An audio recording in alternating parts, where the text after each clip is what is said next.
Dan Rubenstein, can you believe we're halfway through our previews or thereabouts halfway through our previews in 2024? When are we doing Pac-12? I feel like we don't have that on the schedule. Gonna be a little bit later. We're doing Pac-2, though. We will do the Pac-2. Yeah, we'll do the Pac-2. We'll do Notre Dame. We'll do UMass. We'll make sure that we cover all the teams. As we said, every team, every conference. We've been working on this since the latter part of July now. Hello, welcome back. I'm Ty. He is Dan. This is the Solid Verbal. This is the SEC episode because you already know that. You've clicked the link on YouTube or see it in your favorite podcast player. That is correct. I wore a collared shirt for this regal occasion. Oh, my God. Look at you. Breaking out of your my best normal Vineyard Vines. My normal t-shirt regimen. Yeah, we've been doing 3-part previews for all the power conferences. The ACC and Big 12 are already in the can. Today is the SEC, though. Here is the way we are doing this. We're starting this one out the way we started out all of them so far. We're going to talk through what's new in each conference. We're going to talk through how we rank the teams in the conference. We're going to talk through emerging storylines in the Southeastern Conference. So there is a lot to get through here today on the part 1. And then as we get into part 2 and part 3, obviously that's where we get into individual team previews and the like, Mr. Rubenstein. Hey, sorry for the quick interruption, but it'd be incredible if you considered subscribing to the Solid Verbal YouTube channel right down below. So look, explain to the fine folks how we are looking at all things in all conferences. What is our methodology for looking at a team and figuring out if they're interesting or not? So we're looking through the lens of danger, Ty, and we're looking through the lens of, well, part 1 is we're going to break a conference into tiers and sort of figure out what's new and how it might affect things. Parts 2 and 3 are much more team specific. But I think when we look at these teams, we want to zero in on what makes them dangerous to others and what internally could make them a danger to themselves, right? A leaky run defense or inexperienced receivers or a coach with no coordinator experience, that kind of thing. Like, what is dangerous about tying yourself emotionally to this team, and what might be dangerous about tying yourself emotionally to teams that are playing your team? So danger, danger, danger. When you went through and did the research, yeah, broadly speaking, SEC part 1, right? Zoomed out approach to the Southeastern Conference and all that's new and changing and different this year. Which storyline did you felt carried the most weight? Was it the Saban retirement? Was it the addition of Texas and Oklahoma? I think it's the Saban retirement just because it's been 18 years since we've had a non-Saban coach, and there have been so many changes and so many new additions to this league and so many changes to the sport that he has sort of been like the one beacon in this conference. And, you know, all of his assistants that are hired and don't work out and don't beat him and all those different things. It's just like he is that one consistent element to this conference. You know, change in adding teams to this conference isn't particularly new it's been a minute now since Texas A&M and Mizzou joined, but I think that's the bigger deal. Just because we've also seen Oklahoma and Texas play these teams these last few years, whether it's in a bowl game or non-conference, whatever, Texas, Bama, with their recent home and home. So it makes sense, given more broadly where this sport is going, that these two teams would have interest in joining this conference. To me, the story that jumped out as I was reviewing both the teams that I was assigned to cover and just looking across at the other teams is how few teams know what they have in their quarterback, and then how many teams are a little bit giddy about what they might have in their quarterback, right? That, like, there are only like 3.5 teams that are like, yeah, this is what we have in our guy. And then for the other, 14 fan bases, 12.5 fan bases, my math is not, it's still early for me, Ty. There's a lot of like a sound before your thought. It's a lot of like, hopefully really good. Hopefully everything is good, right? Whether you're talking about Kentucky, whether you're talking about Texas A&M, whether you're talking about Mississippi State, whether you're talking about Arkansas, whether you're talking about Vanderbilt, whether you're talking about LSU, you know, there's a lot of like upside, but it's a noise and then upside. And that's what jumped out at me. Like, hopefully he's better. Hopefully he reaches his recruiting ceiling. Hopefully he's not where he was last year. Hopefully this guy can stay healthy, right? Sure. There's a lot of that for those dozen or so teams, and I apologize, I'm done making that well, sound. but it's really funny that you bring that up because I kind of felt similarly. And I remember doing this episode a year ago. And what was the narrative then? The narrative was, wow, there are a lot of new quarterbacks in the SEC. There was a lot of, I guess, uncertainty about the quarterback position just from a conference standpoint. I don't know if there's as much uncertainty this season as there was last, because there were just a lot of new names last year. I feel like we know the names this season. If you follow the sport, you know who these guys are. But to your point, a guy like a Garrett Nussmeier, I think, is a really good example. Definitely. We trust that Garrett Nussmeier is pretty good. We know he likes to sling it. We know they had a good offense last year. That being said, there are some losses. That being said, there's now a different coordinator promoted from within, but still a different coordinator. Definitely. You can't necessarily assume that Garrett Nussmeier will be as good, as productive, let's say, as somebody like a Jaden Daniels. And it feels like that is a similar trend across the entire conference. I agree with that, and I do think it's one of the things that makes it very interesting.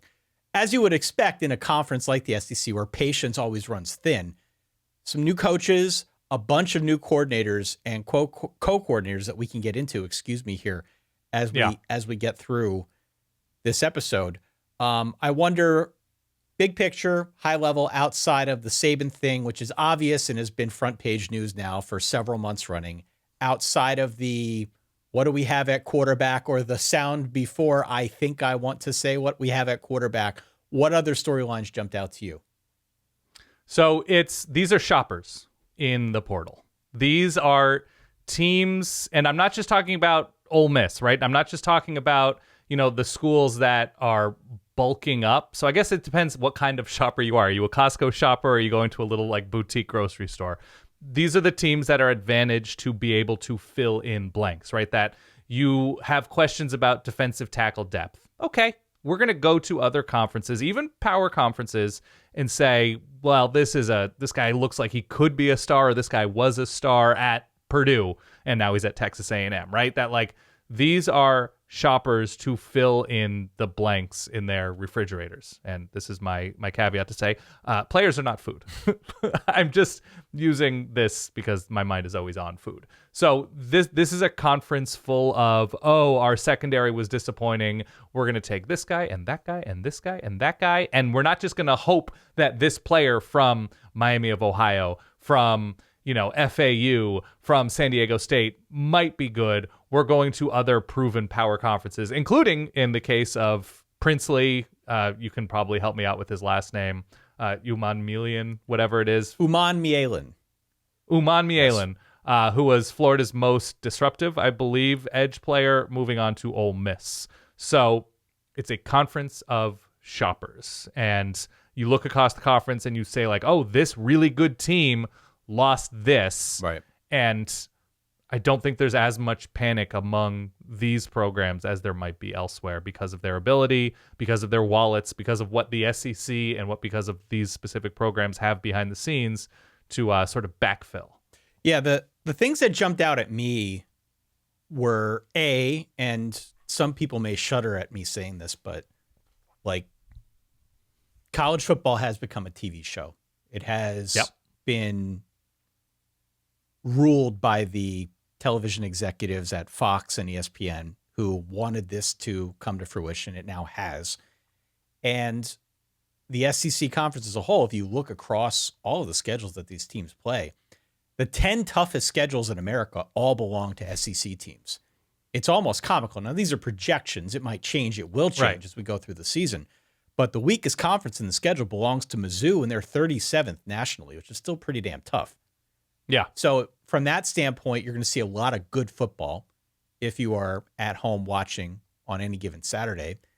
I don't think that's necessarily a bad thing.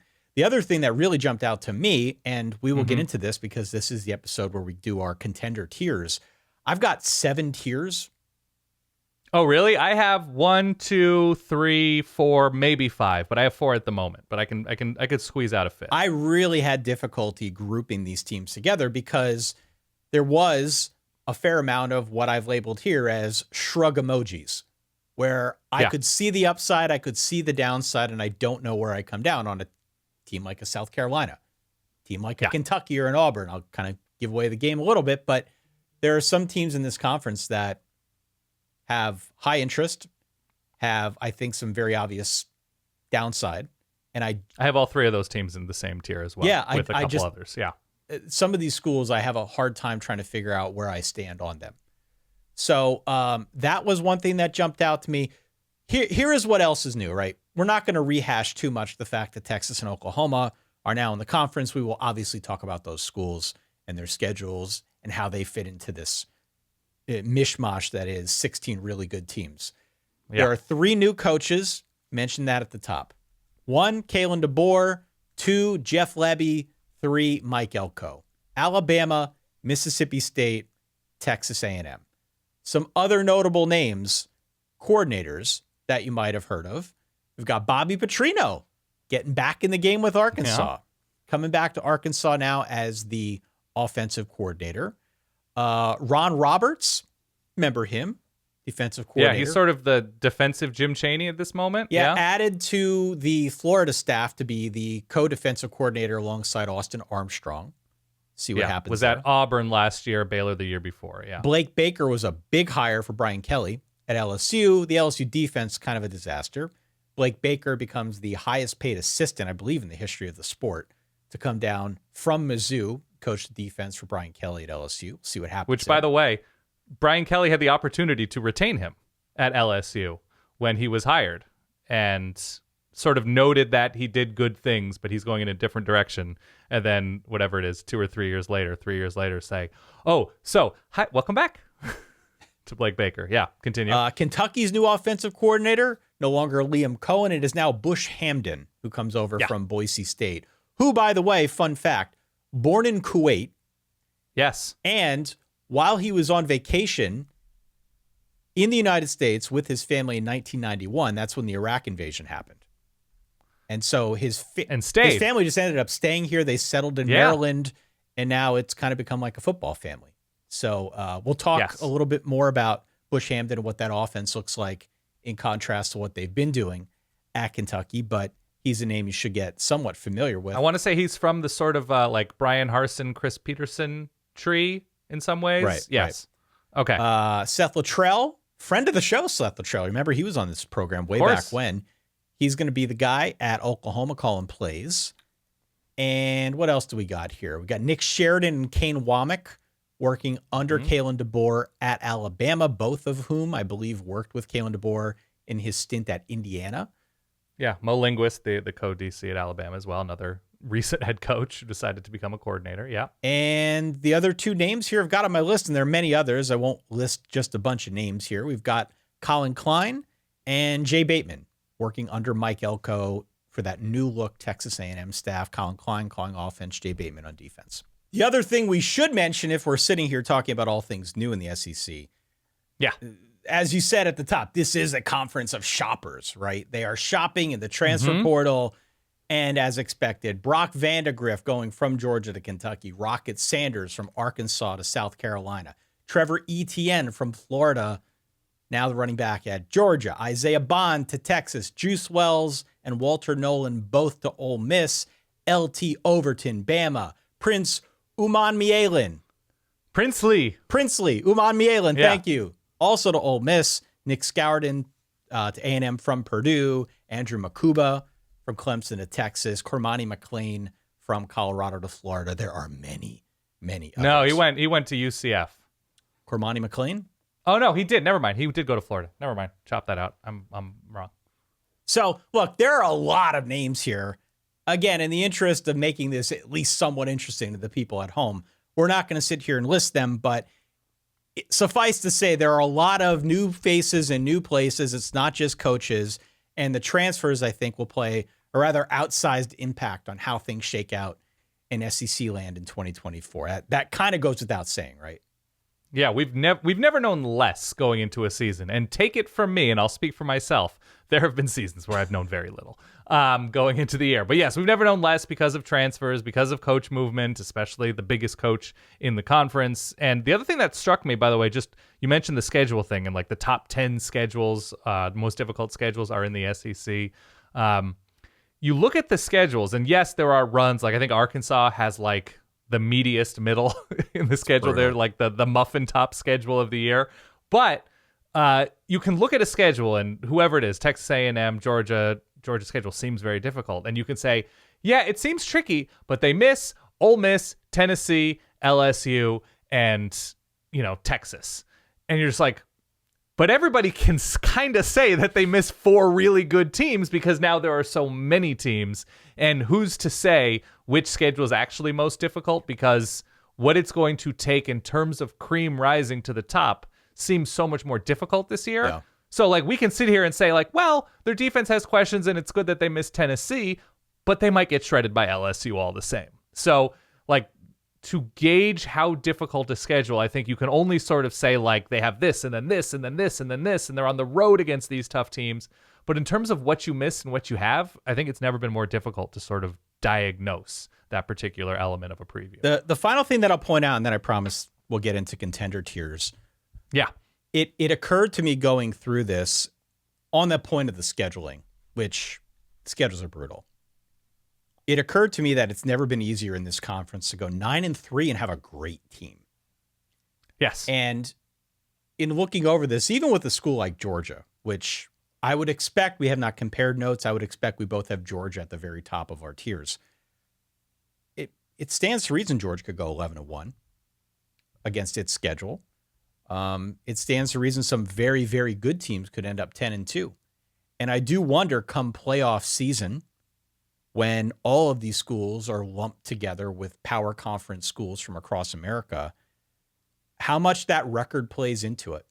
I think we're used to looking at the 11-1 teams at the top, the 10-2 teams above the 9-3 teams, the 9-3 teams above the 8-4 teams. But how the committee handles strength of schedule, how the committee handles ranking teams against one another with, I think, this conference and in particular the Big Ten getting so much more difficult. That will be a very, very interesting narrative to follow the deeper we get into the season, certainly throughout the month of November. By the way, a lot of teams on that note, like, I don't know if this is intentional, but in that we are going to be parsing schedules in a 12-team playoff to say, okay, not all of these 9-3 teams are created equal. Who did they play when they had to choose, when they could choose who they could play in September? Texas has Michigan. Tennessee has NC State. LSU has USC. Bama's traveling to Wisconsin. Yep. Yes. Texas A&M is hosting Notre Dame to open the season. Georgia's got Clemson. Georgia scheduled Clemson. And, of course, you have schools like South Carolina who always plays Clemson. Florida always plays Florida State. Who am I missing in terms of quality non-conference opponents this year? Kentucky's got Louisville. They're another quality opponent. Got the annual Louisville game. Yep. They're to the point, they've scheduled really well, and they haven't necessarily taken the easy way out. I think for a long time that was kind of I appreciate that. Was kind of a narrative in the SEC, but no longer the case. Certainly not the case now as you look across the board here at most of these teams. They're going to be tested pretty much every week. Yeah. So if you look out across, if you're comparing one of these teams at 9-3 to a 9-3 Big 12 team, a 9-3 Big 10 team, a 9-3 ACC team, and it's happened before where you're like, look, they beat. I think, does Arkansas have Oklahoma State? I want to say early on. Like, that's another school. I'm not saying that I have eyes on Arkansas at 9-3 and being in this conversation late in the year, but it's certainly an advantage, and I always appreciate having like a stacked week 2 or a stacked week 4 because these schools look across the country and say, yes, we want to play big games. We want to prove it against the best. We feel good about our squad annually, and we'll play a team on the road. We'll do a home and home, whatever. And so it's a positive thing for the SEC right now. And look, obviously people are going to make the joke about, their week off, quote unquote, before a rivalry game in November that they're, playing a team in the Southern Conference or the Sun Belt or something like that. I hear you. And I hope that the SEC is going to 9 conference games soon, which I think there are, deep conversations about now that it's going to happen pretty imminently. But I do appreciate it, especially as we all get, into a frothy fervor in September, that the SEC is not just taking those weeks to pad resumes. Yeah, and I hope we don't lose some of these big non-con matchups either. No. And, SEC is one conversation, but it is, I think, a broader point across the sport. Do teams want to put themselves out there? Yeah. Risk a loss, maybe hurt their playoff chances even before they get into or separate from their own conference games. That is a conversation for another point in time. I would like to get into our contender tiers now, if you are okay with that. Please. I think we probably both have these two teams at the bottom. Let me say that again. Sorry. Oh. I think we're both in agreement that Georgia's the team to beat. Yeah, I think they're one of them. I don't think they're so obvious that they stand alone, but yes, there's no contending tier that doesn't include Georgia. You don't think they're so obvious that they stand alone? What does that mean? That means I don't think they're on their own tier. I don't think it's Georgia and everybody else in this conference. I would lump Georgia in with other teams I feel are contenders. Who else are you lumping them in with? Okay, I have 5 contenders right now, Ty. Just because I think it's more difficult, I have Georgia lumped in with Texas, Alabama, Ole Miss, and Mizzou. Okay. I have 5 contenders. Just because of the conference's depth. Georgia's schedule. Do you have Georgia's schedule in front of you? I do. It's the 5th toughest schedule in America. It's a difficult schedule.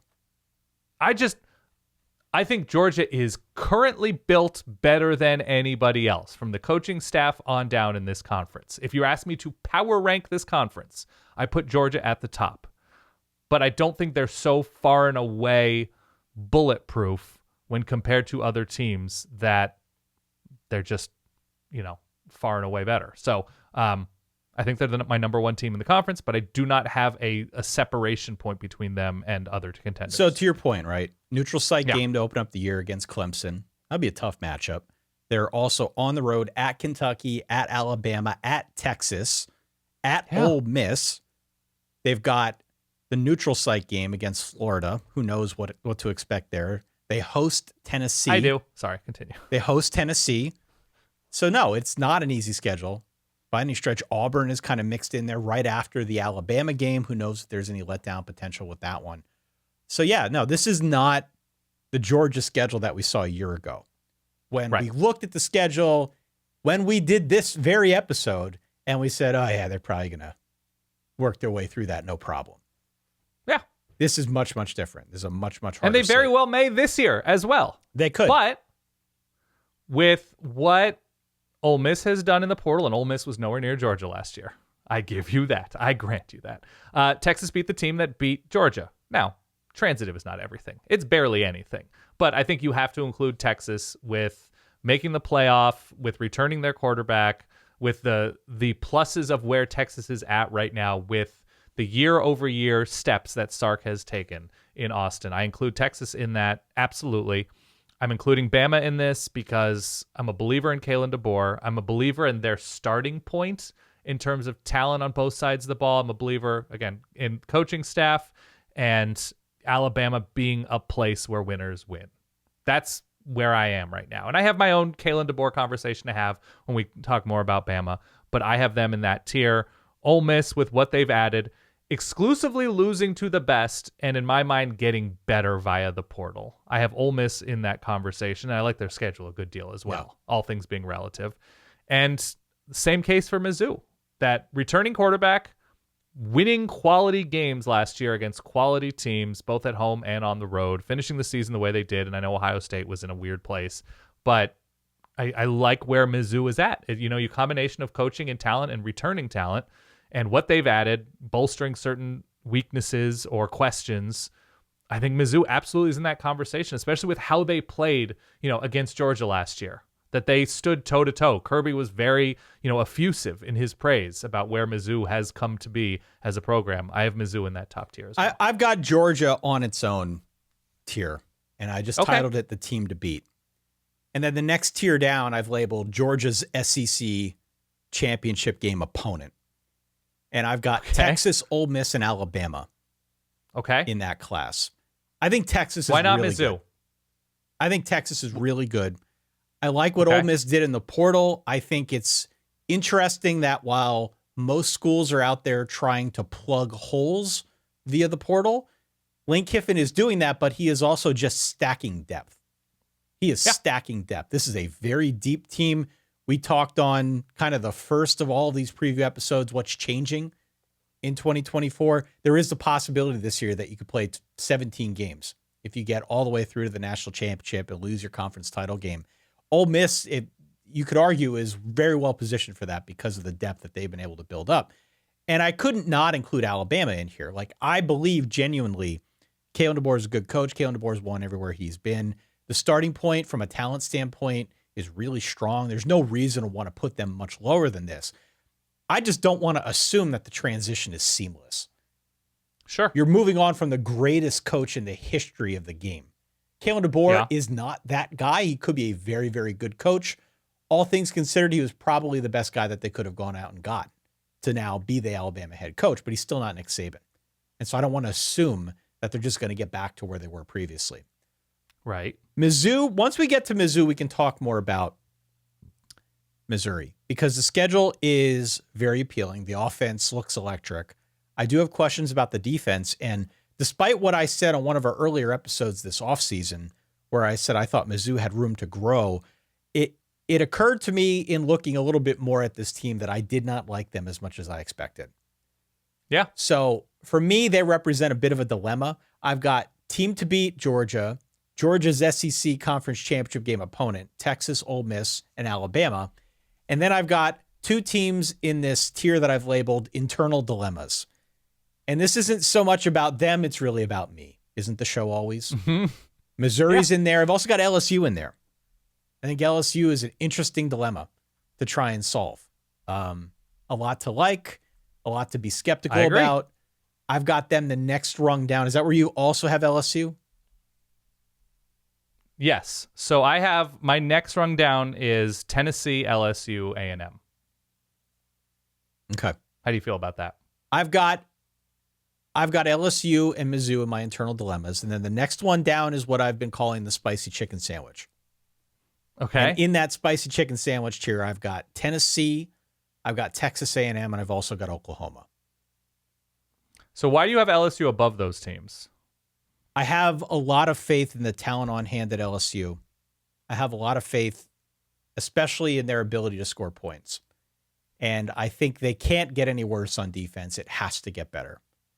So it's more just a talent and coaching thing for me with LSU that you sort of know what the baseline is. You don't expect that they're just suddenly going to fall off the map. The spicy chicken sandwich cheer. Wait, but didn't the defense kind of suddenly fall off the map? Doesn't LSU have a very modern tale of a part of their team collapsing? They did, but it was still a good team that won a bunch of games. Yes. And had a Heisman Trophy winning quarterback. So it was, yes, a distinct half team, one of the greatest we've ever seen. But I feel like with some of the changes they've made this offseason that I'm still pretty optimistic about their chances to be, in that general vicinity of the contender tier. Yeah. My view of LSU, again, we'll get into this more on the LSU specific preview, as compared to Tennessee, I think it's a wilder swing. Yeah. In that, I get that. They could go 10-2, they could go 7-5 and look very different in doing so, depending on, defensive improvement and transfers working out once again on defense. Those transfers did not work out in the secondary last year. So when I look at Tennessee, I've seen incremental improvement on defense and a lot of promise and talent building, stockpiling on offense. Now, both of these guys, both new full-time starters at quarterback for Tennessee and LSU. I think there is something about Tennessee that I trust a little more in terms of continuity and stacking improvement on top of improvement. I like Nico. Yeah. We haven't seen him as a full-time starter. And the same is true, for what it's worth, about Garrett Nussmeier. Yeah. They share a common affliction in that sense. Tennessee, I've got... LSU also loses Denbrock, too, which I think is something. Two new coordinators, yeah, for sure. Yeah. I think Tennessee is maybe the team that I am most excited to talk about when we get to our team previews. Great. Very as well, yeah. I've got Tennessee going 10-2 this year. I think it's going to be a good year for the Vols. Wow, that's breakthrough. But I put them in the spicy chicken sandwich tier because I think there's some variability. Okay. Texas A&M. Where did you have A&M? Did you have A&M right here? I have A&M in the spicy sandwich tier as well. Okay. A&M is my team that, what did you say? Was it about Mizzou? Or you said Mizzou, you weren't expecting to like Mizzou as much as you did or do now after I poking thought around I'd a like little bit them more? And I like them less. Oh, you like Mizzou less than you like? Yeah. Than you thought you would. See, I like A&M more than I thought I would. So maybe it's the opposite there. I went in thinking like A&M's going to have, some tumultuous times as they work in a new coach. Now, their big asterisk is the Connor Wegman health thing, but I kind of like where a lot of this team is. I think the offensive line is going to be improved. I like the pieces they bring back on defense. I just like Mike Elko in general. Like if you're saying, hey, the game is at 23-all with 7.5 minutes left and it's Mike Elko against the field, I kind of like. We'll see how things work out with Colin Klein. I don't like Jay Bateman, by the way. We'll get more into that. But I think talent will make up for a lot of what I personally have trouble seeing. But I like A&M more. That's why I have them with LSU and Tennessee in that second tier to me. Where do you have Oklahoma? Next one down. And that's more of a schedule. Like there's just elements of Oklahoma right now. So the tier down that I have 5 teams in, which I think there is, I can move around some of this between this and the next tier and maybe even add a 5th tier. I have Oklahoma, Kentucky, Auburn, Florida, South Carolina. Okay. I have Oklahoma there because we're hoping Jackson Arnold's the guy. We think the skill talent is good. The offensive line took a hit and had to hit the portal, which scares me a little because I don't think you can get dramatically better along the offensive line in the portal.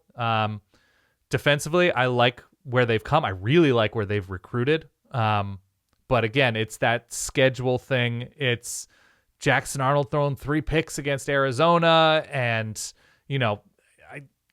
I'm curious about the vision. But it's Seth Littrell and Joe John Finley, I think, are running the offense for Oklahoma. Like, I think they're in a really good place for the most part with Dylan Gabriel and Jeff Lebby. They haven't had like the flashy star power receiver that they had with Lincoln Riley. I'm curious whether a transfer at receiver or a healthier dude at receiver, like I like Gavin Sawchuk, fine. Like I think he's good. Like, are they electric enough to overcome this schedule is my question on offense. The over-under for Oklahoma is 7.5. Yeah. Which feels really low. There is good reason for it that we can discuss in due time. Yeah. But you look at that and it knocked me back. It knocked me back. That was lower than I expected. You look at the schedule, It makes a ton of sense. Oklahoma has things working for them and things working against them. And I think they could potentially be very, very good. And if the defense continues to improve, remember they got rid of Ted Roof now. Yeah. If the defense continues to improve, Dan, against this schedule, against other teams in this conference, I think Oklahoma could be spicy. That's why I've got them in this tier. Now, I've got Kentucky, Auburn, and South Carolina in my next tier down, which, as I said earlier, is shrug emoji. Yeah. I don't know what to expect out of Kentucky. I want to expect more out of Kentucky. I want to believe that the new offense and Brock Vandegrift and some of the changes they've made are going to take hold and that Kentucky can finally get over the hump. But I feel like most of the teams we've discussed before Kentucky are all better than Kentucky. Doesn't mean they can't contend with them. Doesn't mean they're not going to knock some of them off. But right. I just feel like all those teams are better. Maybe I'll be wrong. Auburn, a lot to like, a lot to not like. Hugh Freeze started calling the offense midway through last season. The offense got better. The defense wasn't bad. Still kind of don't like Peyton Thorne. Sticks in my craw. Like some of the pieces, but again, some things that I think I can't really contend with. And then South Carolina, I have no idea what to expect out of South Carolina. None whatsoever. If Tennessee is the one that I'm most excited to talk about, when I talk about the teams that I studied in great detail, South Carolina is the team that genuinely I am the most clueless on. I know the names. I know all the preview material. The changes, yeah. I know it all cold. This is not me not doing the research. This is me doing all the research and genuinely having no opinion. And I don't know what to make of South Carolina. I think that makes you a South Carolina fan. It makes me a South Carolina fan. Yeah. I did not put Florida in this tier, but Florida is another team, to your point of Texas A&M, that when I looked at Florida, I came into this seeing that over under a 4.5, which is shockingly low. Yeah. For a team like Florida. I liked Florida a lot more after studying them. Genuinely. And this is not me wish casting just because I like Billy Napier or something. Yeah. I like this team way more than I expected, but the schedule is miserable. And I think there's a chance that if it comes apart for Florida, it comes apart very quickly.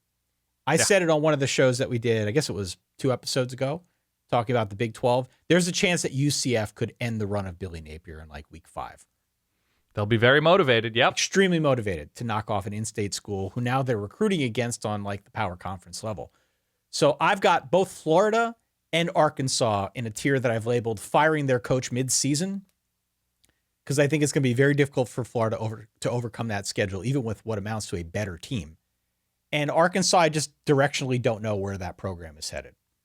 Like, it's one thing if Sam Pittman is able to coach up the lines, that is his pedigree, and really build a beast from the inside out. Last year, the line play was really bad. On offense. On offense, for sure. And they not only do they lose KJ Jefferson, but there is like the loss of Rocket Sanders. There is a new Chris quarterback. Paul. Like there's a lot changing there, and not the least of which is Bobby Petrino now coming in to do his thing. I'm not sure which direction that program is headed. So Florida, Arkansas in that tier of firing their coach midseason. And then just my final tier, which I'll throw out now, the sorry tier, I've got Mississippi State and Vanderbilt. 2 teams that I'm not expecting a whole lot out of. Mississippi State starting over with the new coach, Vanderbilt starting over in some respects that we can detail as we get into the team previews. But that's how this whole tier system shakes out for me in the SEC. The cool thing about no matter where you have the bottom of the conference in terms of contenders, right? That if you look at Florida, Arkansas, Mississippi State, Vanderbilt, whoever, there is snake in the toilet potential for all of them. Oh, yeah. Right? If it's Vanderbilt making way more changes in the portal, losing quality players in the portal, but making way more changes in the portal, like comparable academic places like Stanford or Cal or Northwestern or Duke, like Vanderbilt, for whatever reason, Clark Lee was able to convince those above him that, like, we need to be a little bit more aggressive with how much we can change this roster. And, you know, also started with naming himself defensive coordinator, bringing in Jerry Kill, Diego Pavia. You know, he destroyed Auburn last year. And so with Arkansas's defensive line, and maybe Bobby Petrino figures out a way to weaponize a really interesting backfield leg-wise with Jaquindon Jackson and Taylon Green, and Florida with the talent that they still have, especially at offensive skill, and I thought Graham Mertz was steady, if not pretty decent last year. They all have the ability to go 5-7 and beat somebody improbable. And so that to me makes the bottom of this conference, quote unquote bottom. Like Mississippi State's starting over, but Jeff Lebby's going to go fast. You know, they were obviously very aggressive in the portal. Like it's going to take a year or two, but there's still that snake in the toilet potential to me still with Mississippi State. Talk to me about Auburn. I kind of breezed past them. Yeah, I have Auburn in this tier because, I don't know, I'm a believer that their skill talent can get to a better place, right? Bringing back Jarquez Hunter, adding in somebody like Cam Coleman. I like enough of what they've done in the portal on defense that I think they're going to keep getting better. And like, say what you will about DJ Durkin, he coordinates very good defenses. And it's one of the most unlikable coaching staffs, at least staffs, in terms of the Hugh Freeze, DJ Durkin, you know, rings together duos. But DJ Durkin is a good defensive coordinator who probably shouldn't be anywhere. But if we're evaluating Auburn on its face, this is where we are. And they should have an improved defense. Should be ahead of the offense. I'm with you on Peyton Thorne, but I think it'll be inventive enough. They bring in Derek Nix from Ole Miss, who has a very good reputation. Right. So I think the offense will take a step as big a step forward as they can, given what I think will still be limitations in the passing game. I really like Cam Coleman, their incoming wideout. Oh, he's terrific. Yeah, he's going to be their number one target from day one.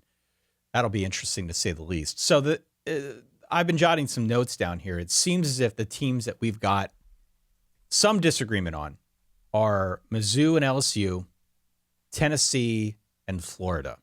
Those are the biggest points of disagreement. across this conference for us. Yeah.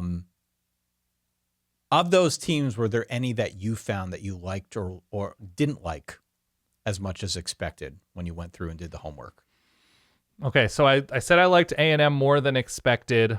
Like I said, I like Florida more than expected. I didn't like Mizzou as much as expected. Right. Tennessee, I think I liked a little bit more. LSU, I was sort of status quo. Right. I would probably say Oklahoma. I don't love them as much as I expected to love them, because if your starting point is hope about an offensive line, I like the promise of especially a lot of the youth for Oklahoma on defense. And I went in saying like, well, Jackson Arnold is, heralded in the way he was. Like, I don't know. 3.5 questions to me is too many questions. Again, I like that Ted Roof no longer there. That's great. I don't think I love where they're at offensive coordinator wise. We'll see with Seth Littrell. We're entering into a little bit of retread territory here where I'm just not sure what the actual vision is yet. Happy to see, happy to find out. I know they play, I think, Houston and Tulane pretty early on, so serious matchups. But I thought I would like them more than I actually do, and I think that was more because of what they've recruited on defense, but I don't love the offense as much as I thought I might. I asked you between Mizzou, LSU, Tennessee, and Florida, and you answered Oklahoma. I love it. That is what we do. Oh, yeah. I'm just answering Listen. I'm looking at my tier. This is okay. Whatever. This is why this conference is interesting. Yeah, I agree. It is an interesting Name me the teams again. Name me the teams that you asked Mizzou, about. LSU, Tennessee, and Florida. I still have questions about LSU. Okay. That prevent me from falling head over heels in love. And I really like Blake Baker. He was with, I think, Damone Clark. Did a really great job with him, turned him into like an all-SEC, if not all-American caliber linebacker a few years ago. And I think he's going to do he's going to do great by Harold Perkins. It's still, to me, a question of how much better this defense can get before I'm ready to be hurt again with LSU. Because, I don't know, if you can describe a quarterback as sometimes careless, which, like, at least Jackson Arnold is young. Garrett Nussmeier's been around forever. And all things being equal, I kind of love the idea of a quarterback saying, like, screw it, let's go deep and see what happens. F it. There is that to Garrett Nussmeier, and I love that. So I think the Garrett Nussmeier experience will be largely great / debilitatingly heartbreaking at times for LSU fans. But as somebody not emotionally in LSU, I'm excited to watch the Tigers this year. I like the bringing in, I think it's CJ Daniels from Liberty, the top tier receiving transfer. Like, there's a lot to love, especially if they can figure out how to run the ball a little bit more. Lot to love about LSU. I'm just the combination of a long road back for the defense and an at times careless quarterback. I'm putting up a little bit of an emotional shield for myself. Have you given any thought to who's playing for the conference championship? Not specifically. I will say, I'm going to say Georgia Ole Miss. I've got Georgia over Texas in mine, and it's kind of going to chalk, but I don't. Do you have any Ole Miss reservations? I know you talked about stockpiling depth. It's almost I watch Moneyball a lot, Ty. Sure. And they're replacing, Jason Giambi? Yep. Right? Like, we're not going to be able to replace Jason Giambi, but maybe we can in the aggregate. And so it's Ole Miss saying we're losing Quinshon Judkins, but let's bring in Logan Diggs. Let's bring in Rashad Amos. Like, there's enough there that they're just going to have fresh legs. I really like what they've done in the portal, especially we'll see on the offensive line. That's the interesting thing to me. The thing I don't like about Ole Miss right now, as I say, I have them as a pick to go to the SEC championship game, is like in games they lost, Jackson Dart was not good, and he played through a lot of injuries. And I don't know if it's Jackson Dart as much as it is like the game call, the game planning, the protection was lacking a lot at times for Ole Miss last year. That's the worry to me, that he wasn't in a losing effort quarterback with Ole Miss. Is there anything you hesitate about with Ole Miss? Yeah, they got drilled against all the good teams they played. Yeah, it's true. They got drilled. Like, they scored 10 points against Alabama. They got mauled by Georgia. And I don't think they got in the end zone the final 3 quarters against Bama as well. No. And so it's like I want to like this team more. And I'm hopeful that with some of the bulk now that they've added on the defensive side of the ball, clearly they're trying to ramp things up. Clearly they see themselves as a contender.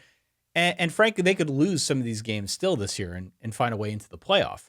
Definitely. Because of that expanded field now, it gives teams like Ole Miss another bite at the apple. But if you're talking about getting into that conference championship game, at some point along the way, you got to beat somebody good.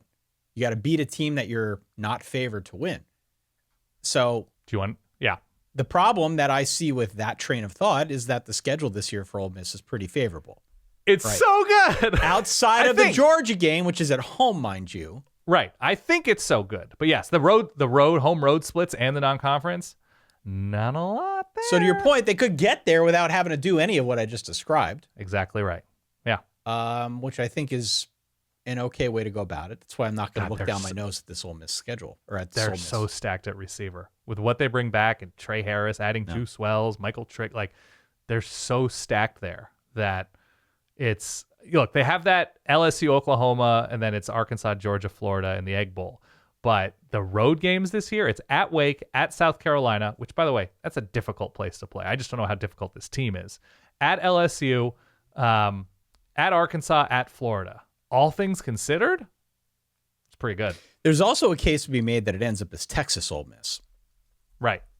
Because Georgia, by virtue of its schedule, which again is very, very difficult, plays both Texas and Ole Miss during the regular season. Yes. And while I think the Texas schedule is tough, it still is spaced out in a pretty significant way. They don't have any of these murderers rows that we got to worry about, right? They've got good games on the road against Texas A&M. They've got Georgia and Oklahoma kind of sandwiched in the middle. But with Texas having everything that it has back, I like their chances to get through this, minimum 10-2. So I could see them getting to that final game against a school like an Ole Miss. I understand the logic. I got to see them beat somebody big before I'm willing to put them in that championship game. Fair enough. So I've got Georgia over Texas for my championship. Okay. Does anything concern you about any of your contending teams, whether it's Georgia, Texas, whatever? I mean, I know we're going to get into this, but like big picture?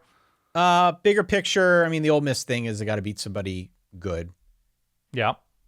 I don't have overwhelming concerns about Texas. I feel like Texas is built in a really solid way from the inside out. Sark is another guy who has done a really good job acquiring talent. And so I think they're just loaded across the board. I do wonder if there's any kind of step up into the SEC just because we're calling these games out. And as we're lining schedules up next to each other, one looks easier than the other. The SEC is kind of a different animal than the Big 12. And a lot of these teams that we have lower on our list of tiers could still jump up and get you. Sure. And Texas has proven over the years that they're not necessarily immune to that. So that could be a fly in the ointment on the Texas side that I'm going to keep an eye on. The Alabama stuff, we can get into some of my Alabama concerns when we talk about Bama. Yeah. We haven't talked a lot about them this episode because we mentioned so much about Nick Saban at the very top. But Alabama's... So is that's the Saban thing, is what's keeping you from contender tier to, looking in? I think there has to be a step back, Dan. Okay. I just think it's only natural that there's going to be something of a step back, and they'll be good. The over-under is 9.5. So Vegas is not expecting like there's any kind of drop-off coming. They've got more talent on their roster than you could imagine. So it's not a talent thing. But like I said earlier, I don't know if it's going to be a seamless transition just into like this new regime. That's my concern with Alabama. Okay. And, more specific positional concerns with Mizzou and LSU, I think is where I come down. Yeah, I don't have anything on Georgia beyond the schedule. Texas, I think they did a nice job addressing the secondary, which became the weakness. They won some close games last year against teams that it probably shouldn't have been close against. TCU, Houston, Kansas State, but we're dealing with an injured Quinn Ewers, and so you make the best of it. I know Quinn came back against TCU, I want to say, and they won that game, but they won it close. And we saw Washington and what they were able to exploit, and there was some interesting play calling, I would say, from Texas late in that Washington game, but we're nitpicking here. Washington was an excellent team. And so I guess that's it. Like, winning close is better than losing close, which was what they did 2 years ago in Texas. We'll talk more about Bama. And in terms of concerns about Mizzou, who I like more than you, I'm not worried about the loss of Cody Schrader. Again, the Billy Bean replaced in the aggregate. And I guess it's somewhat on defense, but they've also like recruited really well there. Like, I don't know. They lose Blake Baker, which I think can be a hit. They were very aggressive as a defense, blitzed a ton, but I like the hire they made. I think it was South Alabama's coordinator, I want to say, Mizzou brought in. I don't know. I think they're a well-coached team. And when you lose relatively close to only strong teams, or in the case of LSU, a really strong offense, I don't know. I'm not terrified of being wrong about Mizzou. Okay, well, that does it for part one. Yes. Those are our tiers. What are yours? Write in solidverbal@gmail.com. Hit us up on social media. Let us know what we got right, what we got wrong. Next 2 episodes will be more laden with detail, I promise you, as we talk through all 16 teams in this new look SEC. Make sure you hit follow or subscribe wherever it is you find this podcast, wherever it is you enjoy. You're one of us. Yeah, you are one of us now. Let your friends know that we're out here. Please, if you can, give us a star rating or a review. All that stuff helps other people find what Dan and I do. And of course, what's the website, Dan? Verballers.com. Verballers.com. That's where you can go to find out more about our Patreon, the bonus perks that we have to offer, the ad-free listening, so on and so forth. Yeah, look, two-prong, right? It's a great time behind the scenes, Discord server, all that, the bonus stuff, everything like that. But also, like, it helps keep us afloat, Ty. Like, we need you. We do. We love your support. We need your support. It's the best. We count on it. We do. We absolutely do. Yeah. All right, Dan, until our next episode on Sunday, when we break down our teams, it has been a pleasure, as always, talking through high-level SEC stuff, contender tiers with you. Let's continue this conversation in a few days, shall we? I would love to. For that guy over there, Dan Rubenstein, for myself, Ty Hildebrand. I'll talk to you soon. Stay solid. Peace.